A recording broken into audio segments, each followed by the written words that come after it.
Olá, estão prontos para ver mais um Citricultura? As temperaturas do planeta nos próximos anos devem se agravar sensivelmente ao ponto de colocar em risco, principalmente as espécies humana e animal. O sexto relatório do painel intergovernamental sobre mudanças climáticas, o conhecido IPCC, apontou para o aumento que deve chegar a provavelmente 1,5 grau de aumento, ou exceder este aquecimento nas 2 décadas mais à frente. Essa estimativa indica que a situação será alcançada mais cedo do que se previa em avaliações anteriores. Terrível, né? Para evitar, segundo os pesquisadores, será necessário os países impor regras rígidas para que os impactos climáticos ainda mais severos não sejam tão irreversíveis como o que já está sendo programado. Vamos então saber das consequências para a agricultura. No programa de hoje, a cultura do limão Tahiti. Quem participa deste bate-papo é Angélica Prella, a pesquisadora do Instituto Agronômico de São Paulo. Olá, seja muito bem-vinda. Oi, tudo bem? É um prazer estar com vocês aqui. Ótimo. Angélica, nós temos aí realmente uma preocupação já nas nossas vistas, né? A gente também tem sentido na pele as mudanças climáticas.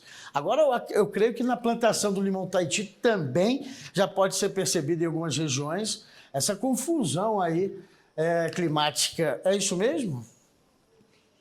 Na verdade, não só no Tahiti, né, mas na agricultura toda vem sentindo essas variabilidades que a gente fala, né? A princípio, a gente toca no assunto como variabilidade climática. Então, todo ano, né, a gente tem essas variações que é normal. Um ano mais, um ano menos, mas em relação às temperaturas, a gente tem visto que realmente tem tido uma variação ao longo do tempo. Então, a gente realmente já pode começar mesmo nessa mudança climática em relação principalmente às temperaturas e condição pluviométrica, né? As chuvas também têm sido bastante estudadas e a gente tem visto uma diferença grande nos volumes de chuva e nesse aumento da temperatura praticamente em todo o mundo, né? E no estado de São Paulo isso não é diferente. Até, Angélica, que por características da plantação do limão Tahiti, né, que é necessário ser plantado em solo profundo, ser bem drenado. Eu creio que nem um sol excessivo e nem uma chuva que nunca cabe não são interessantes para o limão Tahiti, né? Não, embora seja uma cultura perene, que tem as raízes mais profundas, a gente tem que ter bastante cuidado no manejo dessa planta, né? Essa cultura é uma cultura exigente e as exigências dela, tanto de temperatura quanto de chuva, varia de acordo com a fase da cultura. Uma plantação recém-plantada, plantação na época no ciclo dela, né, durante o ciclo, na época de desenvolvimento vegetativo, na época de florescimento, na época de frutificação, ela exige condições climáticas diferentes. Então, nem sempre a mesma temperatura durante todo o ciclo, as necessidades hídricas também mudam, né, de acordo com essa fase, que a gente chama de fase fenológica, e principalmente o manejo, né? Não adianta só pensar no manejo de início da implantação da cultura. O produtor tem que estar sempre atento às condições do clima que ele vai ter que ter durante todo o ciclo, e como é uma cultura anual, esse manejo ele é permanente, não é só em determinadas fases da cultura. Pois é, Angélica, eu fico imaginando, né? Um colega meu falou, não, o limão Tahiti é muito bom no verão, assim, o verão é uma época boa para ele, que é justamente que vai dar alguns paladares, né? A mais aguçada, assim, a questão vai equilibrar o açúcar, né? O lado cítrico do limão. Mas, assim, o sol também muito forte, a temperatura muito alta, é muito prejudicial, né? E haveria uma forma do produtor evitar ou pelo menos contornar a situação em temporada crítica? Hoje o que se faz dentro do manejo, é praticamente inviável uma cultura, né? Essa cultura sem irrigação. Então, principalmente na fase de crescimento do fruto, ele precisa de água, porque senão ele vai dar um fruto de tamanho menor e um fruto que a gente chama de fruto seco. Porque a água, a planta, ela é inteligente, ela vai tirar a água da onde ela tem para suprir as necessidades dela. Se ela está com o fruto formado, ela vai tirar a água desse fruto para a própria planta. Então, no final, o fruto vai ser um fruto com tamanho menor e as condições dele, tanto de paladar quanto física mesmo, né? Falta água, falta o suco do limão, né? Então, às vezes você compra um limão e o limão tá pequeno, a gente fala, o limão tá seco. Tá seco porque faltou água, não precisava.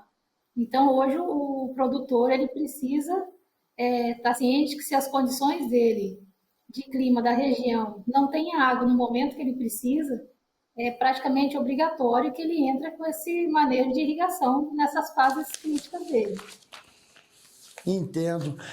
Angélica, os pomares de limão Tahiti costumam ter uma boa produtividade, né?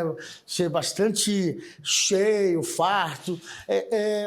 Essa questão climática, a senhora acredita que pode interferir também na colheita? De uma certa forma? Pode, sim. Depende muito do manejo, né? O limão, ele precisa de água para induzir o florescimento e depois esse período do enchimento do fruto. Uma coisa também que a gente tem nítido isso sobre o clima. De acordo com as condições climáticas, o ciclo dele pode aumentar ou diminuir.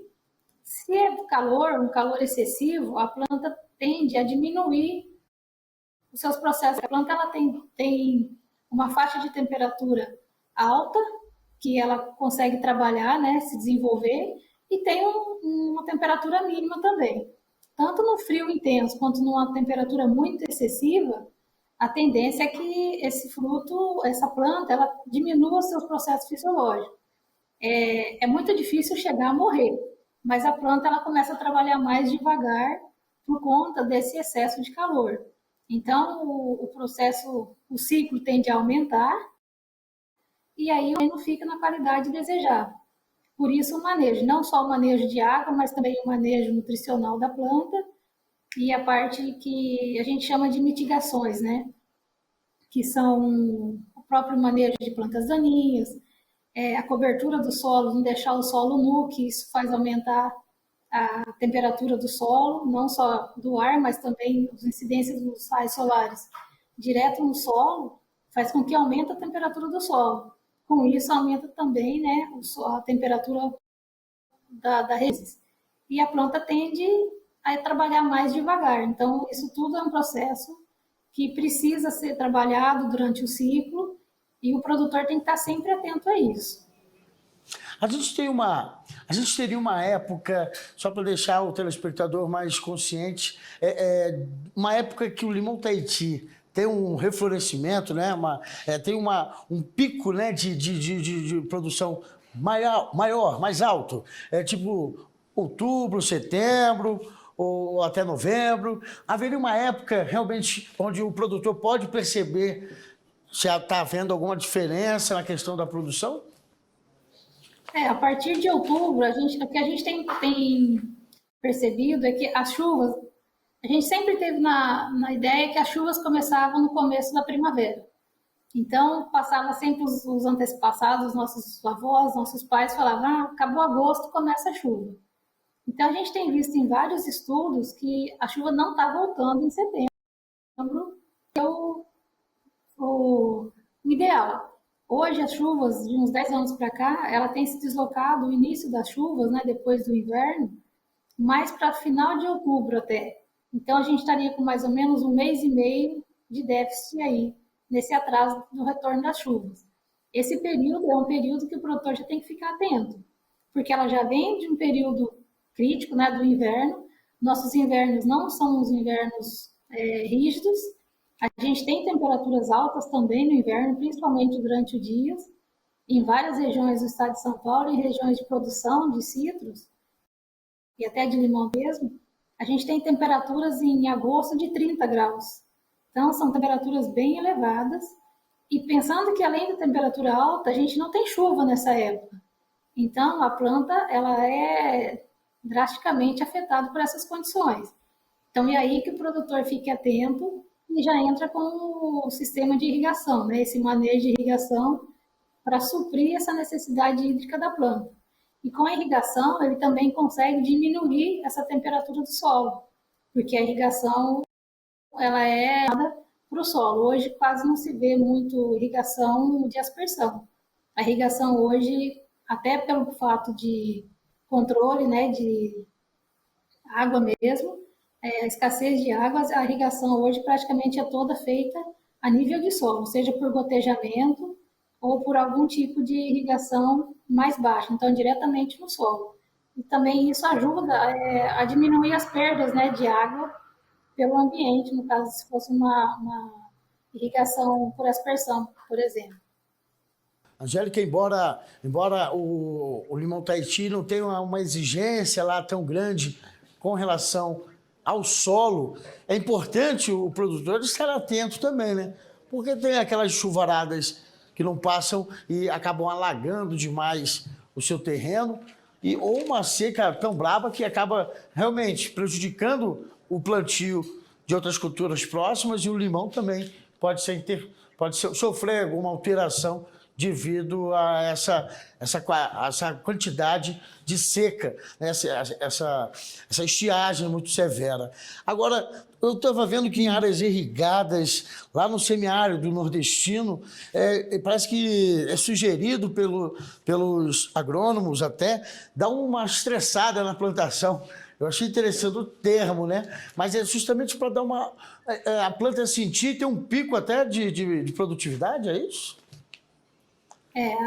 O florescimento, na verdade, pela lei da natureza, o que é o florescimento? Né? A frutificação da planta é um modo de sobrevivência. Então, ela floresce, né, para ter frutos, para ela sobreviver, para deixar descendentes. Hoje, nesse caso, né, aqui, devido ao melhoramento, você pode ver que ele não tem semente. Mas a natureza, mesmo sendo um fruto sem semente, como faz para ter o fruto? Tem que ter o florescimento. Se a planta está numa condição confortável, temperatura boa, o solinho está bom, tem condição de adubo, tem água quando ela quer, para que ela vai se reproduzir? Ela não precisa. Ou se ela se reproduzir, é pouco. É uma coisa mais natural. Então, é por isso que vem o estresse. Então, quando ela recebe esse estresse, que é o corte da irrigação, e começa a ter ela vê, opa, aconteceu alguma coisa aqui. Então, ela solta as flores. E é feito muito isso também nos pomares comerciais para uniformizar a produção. É bem complicado para o produtor ele manejar colheitas diferentes. Então, mesmo que ele tenha um período de colheita, os frutos têm que estar praticamente numa mesma condição. Senão ele vai ter flor, ele vai ter fruto verde, fruto começando a crescer, fruto maduro e já fruto na época de colheita. Ou ele não consegue fazer esse escalonamento da colheita de forma adequada. Então, por isso, esse estresse hídrico, hoje, principalmente, ele é feito para uniformizar o florescimento e uniformizar a produção, para a maior parte dele crescer e se desenvolver no mesmo período, de tamanho que seja tamanho padrão para quando ele for colher. Perfeitamente. Angélica, agora é importante a gente estar colocando aí para o produtor, seja ele que já esteja na estrada, mas o que está começando. É importante também o distanciamento entre uma plantação e outra, né? Justamente para esses períodos assim de adversidades climáticas, né? Porque isso pode interferir na floração, na abertura dele, dessa copa dele e provavelmente aí também nos frutos, né? O manejo da copa, né, pela poda, principalmente o distanciamento entre uma planta a outra, é justamente para isso, para a planta poder receber mais luminosidade, porque a planta, não só o limão, mas qualquer uma planta, ela vai produzir nos ramos mais expostos à luz solar. Então, onde mais tem luminosidade é onde ele mais vai produzir. Se ele tem um sistema mais adensado, que uma copa imposta na outra, provavelmente nesses ramos vai ter uma produção menor. Então, várias culturas a gente já tem visto isso, que é feito o plantio adensado, que o produtor acha que vai produzir mais. Ele pode até produzir mais durante alguns anos, 2, 3, 4 safras. Chega uma hora que as plantas estão tão juntas que ele vai precisar fazer uma poda drástica. Ou ele faz uma poda muito drástica, que ele fica 1 ou 2 safras sem produzir, ou ele vai ter que tirar uma planta do meio. Hoje, pelo menos nos citros, isso já é bem claro. Não é comum encontrar pomares adensados, né? Ou super adensados, porque esse estudo já foi feito. O produtor já sabe a distância ideal, o espaçamento que precisa entre plantas, né? A gente fala densidade por hectare de quantas plantas precisam, sem contar que para o manejo tanto de água quanto de solo, quanto mais planta ele tiver, mais vai aumentar adubo de aplicações, porque a planta mais adensada, ela forma um microclima para ocorrência de pragas e doenças. Então, independente se o manejo dele é orgânico ou químico, ele vai precisar de maior número de aplicações para combater a parte fitossanitária e deixar em ordem. E o número em quantidade de água também, ele vai precisar de mais água.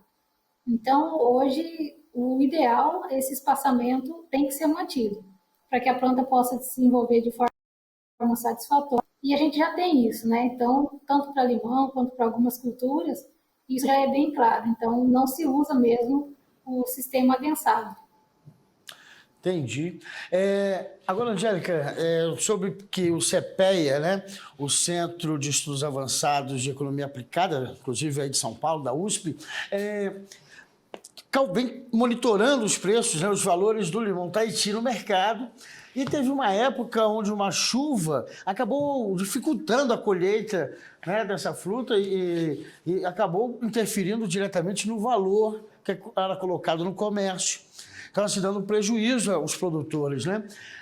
Até nessa situação, uma mudança climática muito severa pode acabar atrapalhando, né? Justamente na colheita, o mercado já ciente de que talvez as frutas não virão com uma qualidade satisfatória para colocar ao consumidor, acaba o produtor tendo que ficar com aquela produção na mão, né? E o que acontece também, além disso, é o fato da colheita ser concentrada numa época, né? Então, uma região, ela tá toda, vai se desenvolvendo no mesmo passo. De repente, tem seria uma ocorrência pontual e danifica todo o pomar. Nesse caso, ele vai perder. Aí vai faltar fruto no mercado. Aí já é o contrário, os preços sobem porque deu esse problema. No ano seguinte, correu tudo certinho. Aí o preço cai porque tem muito fruto no mercado.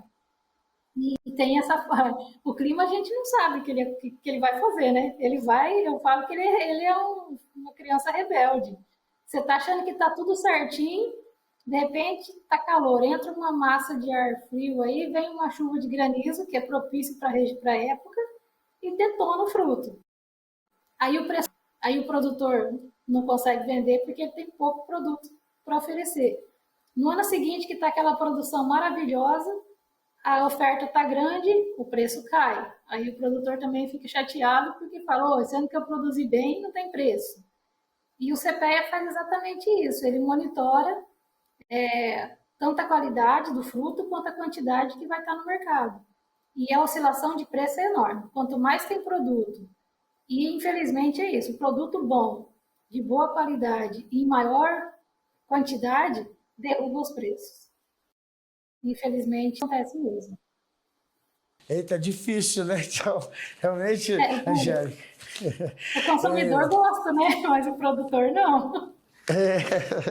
Então, assim, para a gente falar assim, para um público em geral, o limão Tahiti tem inúmeros nutrientes, né? Eu acho que assim, parece que ele não chega a ser uma fruta estritamente cítrica, né? Mas ela é aquela lima, né? Um limão-lima. Mas assim, realmente ácida, bastante nutritivo, né?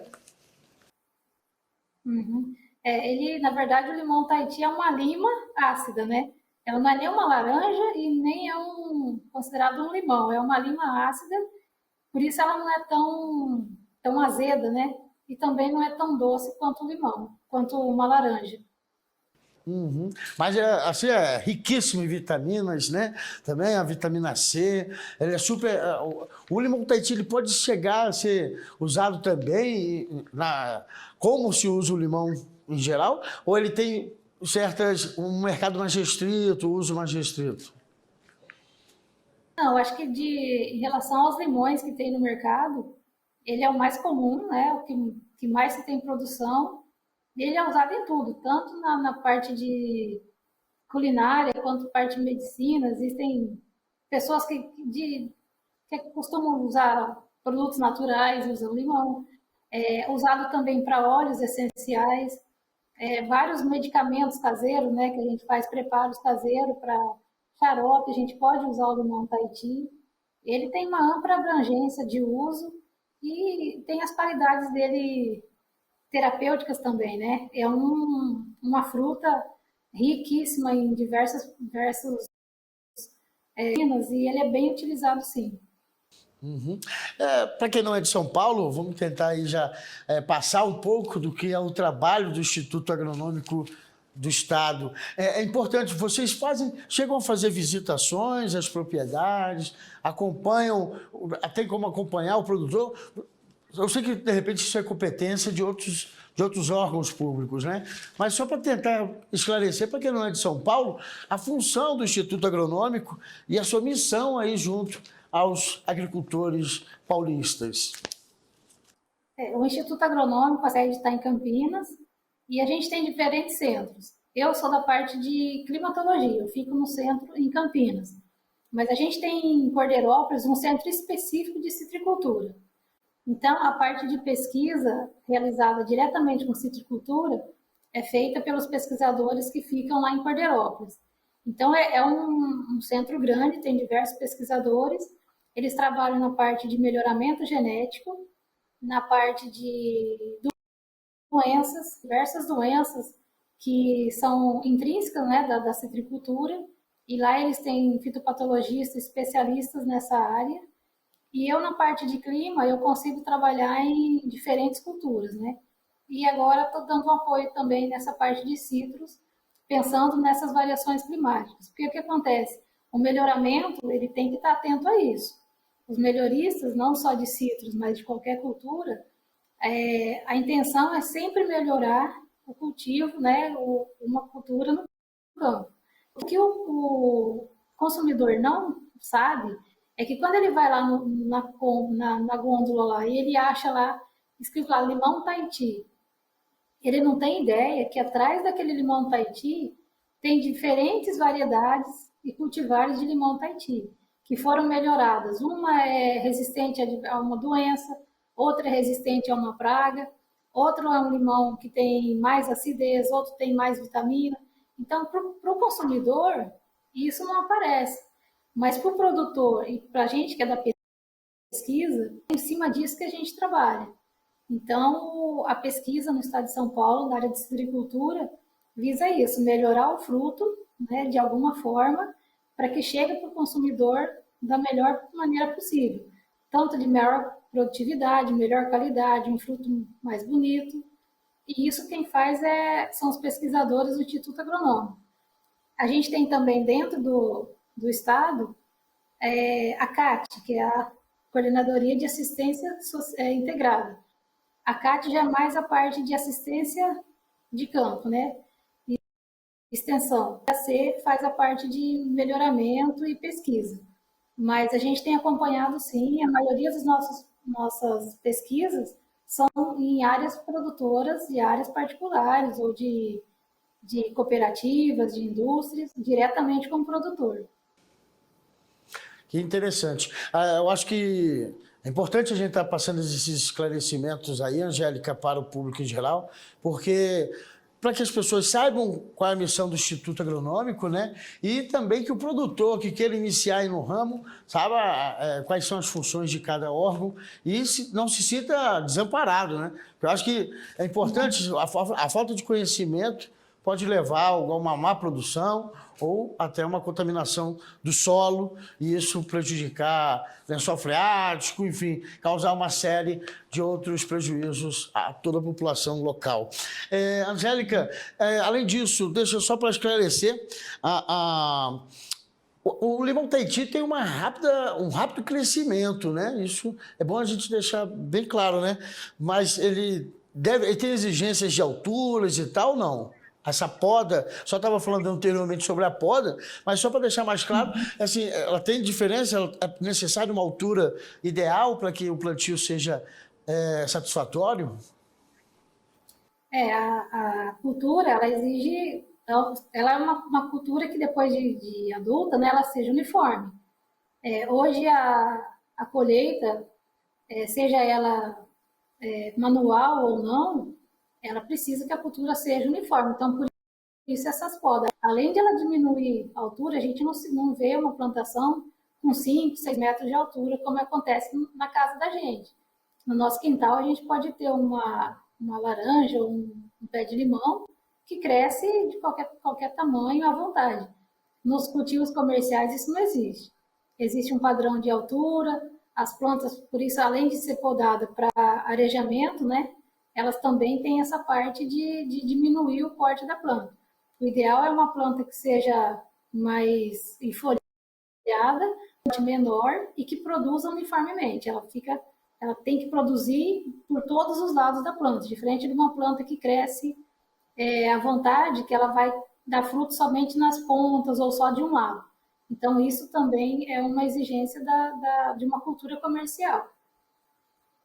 Que legal. Então, eu conversei aqui neste programa de hoje com a pesquisadora do Instituto Agronômico de São Paulo, Angélica Prella. Muito agradecido pela sua participação aqui para esclarecer um pouco mais sobre a cultura do limão Tahiti e também os desafios que o produtor pode ter que enfrentar com as questões climáticas. Muito agradecido, Angélica. Obrigada, eu agradeço pela participação. Tá aí, você deve ter gostado demais desse programa, né? Quer rever ou então indicar para um colega? Basta acessar nossa página na internet ou também nas redes sociais. Até o próximo Citricultura!